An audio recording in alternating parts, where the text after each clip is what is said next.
Assalamualaikum warahmatullahi wabarakatuh. Perkenalkan, nama saya Elsa, kelas 2019B, NIM D1D11904.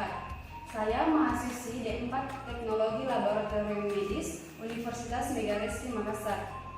Di sini saya akan membuat video tentang pembuatan dan pewarnaan apusan darah tepi mata kuliah Hematologi 1.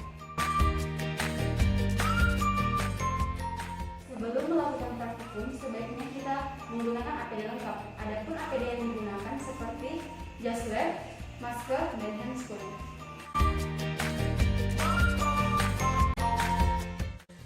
Alat yang pertama adalah mikropipet.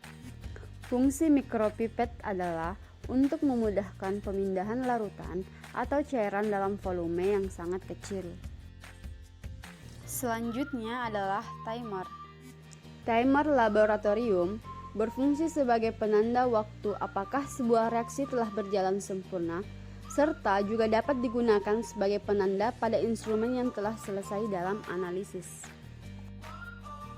Alat selanjutnya adalah rak tabung, yaitu sebagai tempat untuk meletakkan tabung reaksi yang berjumlah banyak. Alat terakhir adalah mikroskop. Mikroskop berfungsi untuk melihat benda-benda dengan ukuran kecil yang tidak dapat dilihat secara langsung oleh mata.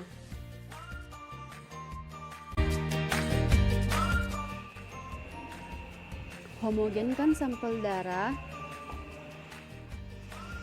lalu ambil darah menggunakan mikropipet dan letakkan di atas objek gelas sebanyak 1 tetes. Selanjutnya, letakkan kaca penghapus dan tunggu hingga darah menyebar.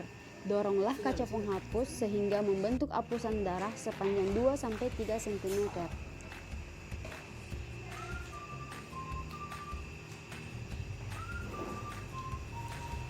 Langkah terakhir,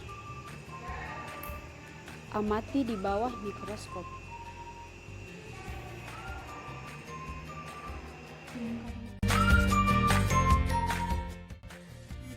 Adapun hasil yang telah ditemukan adalah leukosit jenis basofil. Leukosit ini bersifat fagosit dan mempunyai granula kasar yang menutupi inti dan sitoplasmanya yang cenderung berwarna biru. Warna biru ini disebabkan karena sel basofil menyerap pewarna basa. Keberadaan basofil yang meningkat dalam peredaran darah menunjukkan bahwa adanya reaksi alergi. Nilai normal basofil dalam apusan darah tepi adalah 0-1%.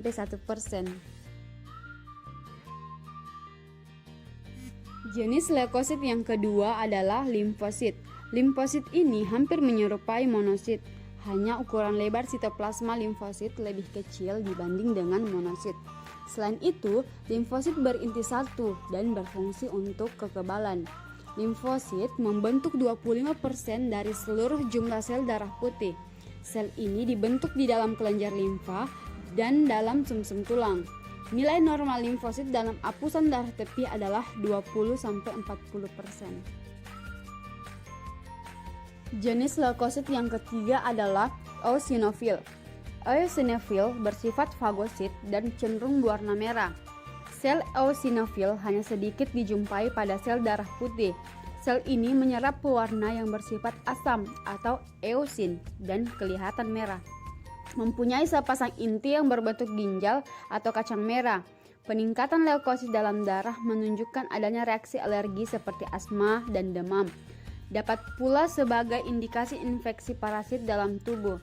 Nilai normal eosinofil dalam apusan darah tepi adalah 1-2%. Sekian video singkat dari saya. Wassalamualaikum warahmatullahi wabarakatuh.